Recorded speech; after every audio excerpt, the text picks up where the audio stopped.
All right, class, I want to kind of slow down and talk about this rather than trying to rush through it while we're trying to take a test and do a lab and stuff like that in class.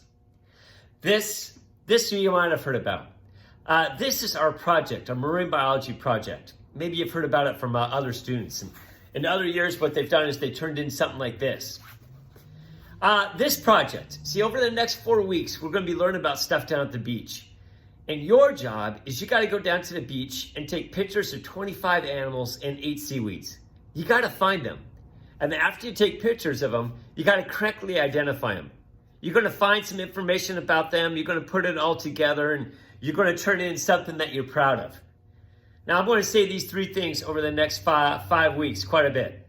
Number 1, this is one of the most time-consuming projects that you're going to do in your high school career. It's going to take a lot of effort on your part to do this project. Number 2, you're going to learn more doing this project than any other project in your high school career. That's the point of this. Number 3, the best part, you're going to have more fun doing this project than any other project in your high school career. I guarantee it. All right, let's go through it. This is what you're going to turn into me. It can either be as a hard copy like this, or it could be in some kind of digital meme. I'll leave it up to you.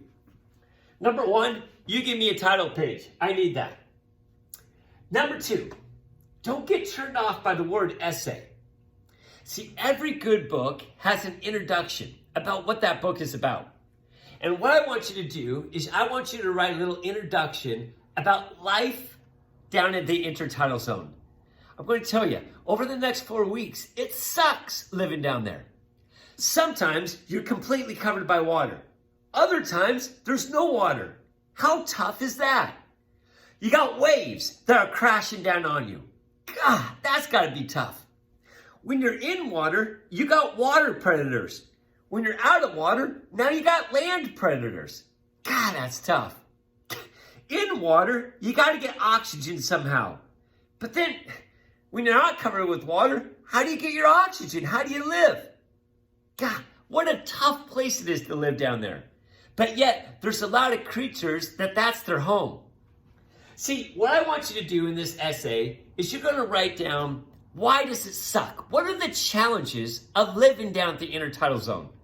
I just rattled off a few. And then you're going to highlight at least 3 things that you saw down at the beach. 3 things that overcome that suckiness issue. Like they're able to live where there's no water because they blah, blah, blah, blah, blah, blah, blah. Or I noticed that the way they get away from land predators is they blah, blah, blah, blah, blah, blah. Over the next 4 weeks, I'm going to be talking about this even more in class. All right, this essay is going to be 19 points. In order for it to be what I think is a good job, is at least 2 pages, double-spaced. I want it to be written in your own words.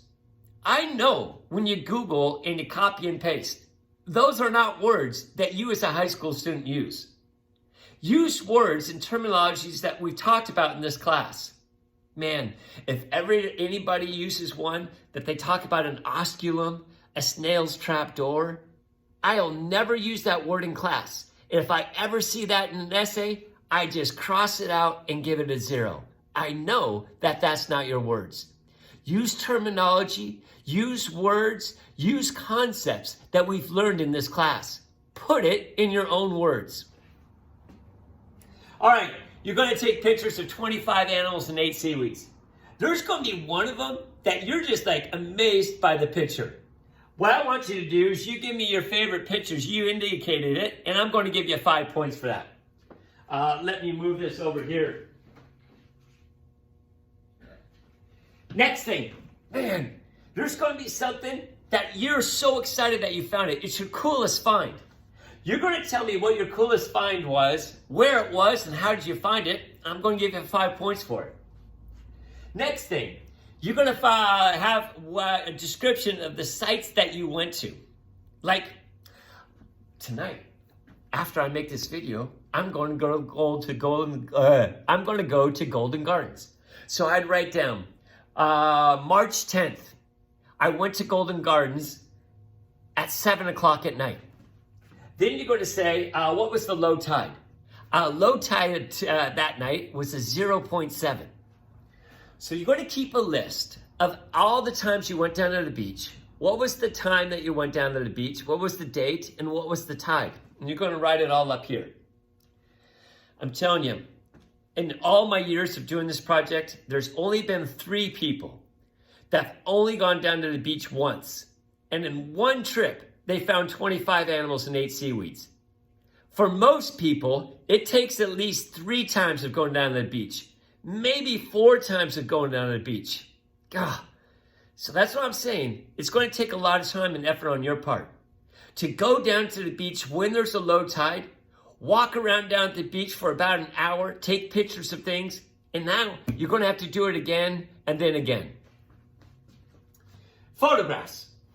You're going to take your photographs. Again, 8 seaweeds and 25 animals. You need to have something of yours in each one of your photographs. It could be an ASB card, your ASB card. It could be your driver's license. Oh, maybe your Visa card with all your numbers on it. And then turn it over once or twice so I can see the back. Maybe it's going to be your face. Maybe you do a selfie. Maybe it's your favorite toy. But I needed something of yours in every one of your pictures. Otherwise, I think you're just using somebody else's picture. So I need it to be yours. Then, what you're going to do is you're going to have to correctly identify all of your animals and all of your plants. You're going to correctly identify them. You're going to include your common name. What type of animal is it? Is it like a mollusk gastropod? Is it a mollusk bivalve? Is it a cephalopod? How does it reproduce? And then what are some interesting facts about it?